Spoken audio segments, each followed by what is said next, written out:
श्री सत्यनारायण व्रत कथा। आज कार्तिक पूर्णिमा के अवसर पर भगवान श्री सत्यनारायण की कथा पढ़ी तथा सुनी जाती है। तो आइए शुरू करते हैं श्री सत्यनारायण भगवान की कथा। बोलिए सत्यनारायण भगवान की जय। एक बार नैमिषारण्य में तपस्या करते हुए 84,000 ऋषियों सहित शौनकादिक ने सूत जी से पूछा कि जिसे करने से मनुष्य मनोवांछित फल प्राप्त कर सकता है, ऐसा व्रत या तप कौन सा है, आप कहिए। तब सूत जी महाराज बोले कि एक बार श्री नारद जी ने विष्णु भगवान से ऐसा ही प्रश्न किया था।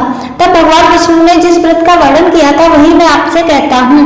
प्राचीन काल में काशीपुरी में एक अति दरिद्र ब्राह्मण रहता था। वह भूख प्यास से व्याकुल हो भटकता रहता था। एक दिन उसकी व्यथा से व्याकुल हो भगवान विष्णु ने बूढ़े ब्राह्मण के रूप में प्रकट होकर उस ब्राह्मण को सत्यनारायण व्रत का विस्तार पूर्वक वर्णन सुनाया और अंतर्ध्यान हो गए। ब्राह्मण अपने मन में श्री सत्यनारायण व्रत का संकल्प कर अपने घर लौट आया और उसे इसी चिंता में रात भर नींद नहीं आई। सवेरा होते ही वह सत्यनारायण भगवान के व्रत का संकल्प ले भिक्षा मांगने चल दिया। उसे उस दिन थोड़े ही परिश्रम में भिक्षा में बहुत सारा धन धान्य प्राप्त हुआ। सायंकाल घर पहुंचकर उसने बड़ी श्रद्धा के साथ विधि पूर्वक श्री सत्यनारायण का व्रत पूजन किया। भगवान सत्यदेव की कृपा से वह थोड़े ही दिनों में धनवान हो गया। वह जब तक जीवित रहा तब तक हर महीने श्री सत्यनारायण का पूजन करता रहा और अंत में विष्णु लोक को प्राप्त हुआ। सूत जी पुनः बोले, एक दिन कुछ ब्राह्मण अपने बंधु बांधवों के साथ बैठे ध्यान मग्न हो श्री सत्यनारायण की कथा सुन रहे थे। तभी भूख प्यास से व्याकुल हुए एक लकड़हारा वहां पहुंचा। वह भी भूखा प्यासा कथा सुनने बैठ गया। कथा की समाप्ति पर उसने प्रसाद ग्रहण किया और फिर ब्राह्मणों से इस कथा के बारे में पूछा। ब्राह्मणों ने उससे कहा, यह सत्यनारायण भगवान का मनोवांछित फल देने वाला व्रत है। पहले मैं बहुत दरिद्र था, इस व्रत के प्रभाव से मुझे यह वैभव प्राप्त हुआ है। यह सुनकर लकड़हारा बहुत प्रसन्न हुआ और मन ही मन श्री सत्यनारायण के व्रत का निश्चय करता हुआ लकड़ी बेचने बाजार की ओर चल दिया। उस दिन उसे लकड़ियों का दुगना दाम मिला। उन्हीं पैसों से उसने केले, दूध, दही आदि पूजन की सभी सामग्री खरीदी और घर गया। घर पहुंचकर उसने अपने परिवार और पड़ोसियों को बुलाकर श्री सत्यनारायण का विधि पूर्वक पूजन किया। भगवान की कृपा से वह थोड़े ही दिनों में धनवान हो गया। सूत जी ने पुनः कहा, प्राचीन काल में उल्कामुख नाम का एक राजा था। वह और उसकी पत्नी बड़े ही धर्मनिष्ठ थे। एक दिन राजा रानी भद्रशिला नदी के किनारे श्री सत्यनारायण भगवान की पूजा कर रहे थे कि एक वनिया वहां आ पहुंचा। उसने रत्नों से भरी अपनी नौका को वहीं किनारे लगा दिया और स्वयं भी पूजा की जगह बैठ गया। वहां का चमत्कार देख उसने राजा के इसके बारे में पूछा। राजा ने बताया कि हम विष्णु भगवान का व्रत कर रहे हैं। यह व्रत सभी मनोकामनाओं को पूरा करने वाला है। राजा के वचन सुना और प्रसाद पाकर वनिया अपने घर चला गया। वहां उसने अपनी पत्नी को इस व्रत के बारे में बताया और संकल्प लिया कि मैं भी संतान होने पर इस व्रत को करूंगा। उसकी पत्नी का नाम लीलावती था। सत्यदेव की कृपा से वह कुछ ही दिनों में गर्भवती हो गई और 10वें महीने में उसने चंद्रमा के मुख के समान सुंदर कन्या को जन्म दिया। उसका नाम कलावती रखा गया। चंद्रमा की कलाओं के समान वह कन्या नित्य प्रतिदिन बढ़ने लगी। तत्पश्चात लीलावती ने अपने पति को सत्यनारायण के व्रत की याद दिलाई। उसने कहा, मैं यह व्रत कन्या के विवाह पर करूंगा। यह कहकर कन्या अपने कारोबार में लग गया। जब वह कन्या विवाह योग्य हुई तब उसने दूतों द्वारा खोज करवाकर कंचनपुर नगर के एक वणिक के सुंदर, सुशील और गुणवान पुत्र के साथ उसका विवाह कर दिया। फिर भी वनिया ने श्री सत्यनारायण का व्रत नहीं किया, जिससे भगवान अप्रसन्न हो गए। कुछ दिनों बाद वनिया अपने दामाद को ले समुद्र के किनारे रत्नपुर नगर में व्यापार करने लगा। एक दिन रत्नपुर के राजा के राज्य से खजाने से चोरों ने बहुत सारा धन चुराकर भाग गए। राजा के सिपाही चोरों का पीछा कर रहे थे। जब चोरों ने देखा सिपाहियों से बचना कठिन है, तब उन्होंने राजकोष से चुराया धन एक जगह रख दिया और भाग गए। उसी जगह बनिया का डेरा था। जब सिपाही वहां पहुंचे तो उन्होंने बनिया और उसके दामाद को चोर समझकर पकड़ लिया। राजा ने दोनों को जेल में डालने का आदेश देकर उनका सारा धन राजकोष में जमा करवा दिया।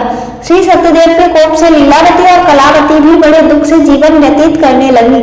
एक दिन कलावती भूख प्यास से व्याकुल हुए एक मंदिर में चली गई। वहां पर श्री सत्यनारायण की कथा हो रही थी। वहीं बैठकर उसने कथा सुनी और प्रसाद लेकर घर पहुंची। तब तक रात हो चुकी थी। माता के देरी का कारण पूछने पर उसने सत्यदेव की कथा की बात माँ को बताई और प्रसाद दिया। कलावती की बात सुनकर लीलावती को अपने पति की पूरी बात याद आ गई और उसने श्री सत्यदेव के व्रत का निश्चय किया। उसने अपने बंधु बांधवों को बुलाकर कथा सुनी और विनम्र भाव से भगवान से प्रार्थना की कि मेरे पति ने संकल्प करके जो आपका व्रत नहीं किया है, उसी से आप अप्रसन्न हुए हैं। क्षमा करें। लीलावती की प्रार्थना से श्री सत्यदेव प्रसन्न हो गए और उसी रात उन्होंने राजा चंद्रदेव को स्वप्न में दर्शन देकर कहा कि प्रातः काल होते ही दोनों बनियों को छोड़ दो और उनका सारा धन उन्हें लौटा दो, वरना पुत्र पौत्र सहित तुम्हारा सब राज्य नष्ट हो जाएगा। इतना कहकर भगवान अंतर ध्यान हो गए। राजा ने सवेरा होते ही दोनों बनियों को मुक्ति का आदेश दे उनका सारा धन उन्हें लौटा दिया और सम्मान पूर्वक उन्हें विदा किया। दोनों बनिए खुशी खुशी अपनी नौका लेकर चल पड़े। तभी श्री सत्यदेव भगवान दंडी स्वामी के रूप में उनके समीप आए और बोले, तेरी नौका में क्या है? बनिया ने हंसकर कहा, मेरी नौका में तो फूल पत्ती के सिवा कुछ भी नहीं है। दंडी स्वामी ने कहा, तुम्हारा वचन सत्य हो, और थोड़ी दूर जाकर समुद्र किनारे बैठ गए। बनिया ने देखा नौका थोड़ी उठी हुई है तो उसने खोलकर देखा तो नौका में फूल पत्ती के सिवा कुछ नहीं था और वह यह देखकर वहीं मूर्छित हो गया। तब दामाद ने कहा, इस प्रकार शोक करने से कुछ नहीं होगा, हमें उन्हीं दंडी स्वामी के पास जाना चाहिए, यह उन्हीं के वचन से हुआ है, उनसे चलकर प्रार्थना करेंगे तो सब ठीक हो जाएगा। दामाद की बात सुनकर बनिया दंडी स्वामी के पास पहुंचा और उनके चरणों में गिर पड़ा और बार बार उनसे क्षमा मांगने लगा। उसकी विनम्र प्रार्थना से प्रसन्न हो दंडी स्वामी ने उन्हें इच्छित वरदान दिया और अंतर ध्यान हो गए। बनिया ने नौका के पास जाकर देखा तो वह पहले की तरह रत्नों से भरी हुई थी। तब उन्होंने वहीं पर भगवान सत्यनारायण का व्रत किया और कथा सुनी, फिर घर की ओर चल दिए। अपने नगर के समीप पहुंचने पर बनिया ने लीलावती को अपने आने का समाचार भिजवाया। लीलावती उस समय श्री सत्यनारायण की कथा सुन रही थी। उन्होंने अपनी पुत्री से कहा, तुम्हारे पिता और पति आ गए हैं, मैं उनके स्वागत के लिए चलती हूँ, तुम भी प्रसाद लेकर नदी तट पर पहुंच जाना। कलावती प्रसन्नता के कारण इतनी विमुख हो गई कि प्रसाद लेना भूल गई और तुरंत ही नदी तट की ओर दौड़ी और ज्यों ही नदी के किनारे पहुंची इसके पति सहित नौका जल में डूब गई। यह देख बनिया हाहाकार करने लगा। लीलावती भी दामाद के शोक में विलाप करने लगी और कलावती सती होने को उद्यत हुई। तभी आकाशवाणी हुई, हे बड़ी, तेरी पुत्री भगवान सत्यनारायण के प्रसाद का निरादर कर अपने पति से मिलने दौड़ी आई है।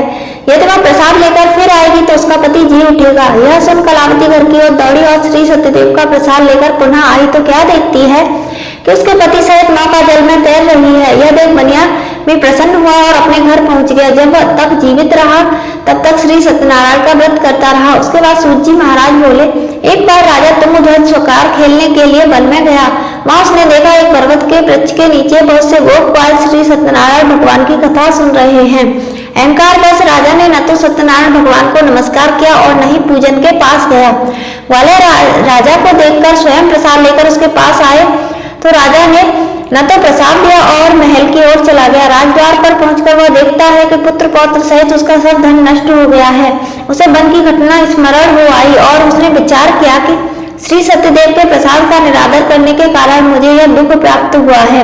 ऐसा सोचकर राजा पुनः वन में दौड़ा और सब गोप वालों के साथ मिलकर सत्ता भक्ति के साथ भगवान सत्यनारायण का पूजन किया और प्रसाद ग्रहण किया। उसके बाद जब घर लौटा तो उसके पुत्र पौत्र आदि सब जी उठे और धन संपत्ति भी ज्यों की त्यों हो गई। तब से राजा जीवन भर समय समय पर श्री सत्यदेव का व्रत और पूजन करता रहा। बोलिए श्री सत्यनारायण भगवान की जय। इस प्रकार भगवान श्री सत्यनारायण की कथा पूर्ण हुई। कथा सुनने वाले और सुनाने वाले दोनों का भला।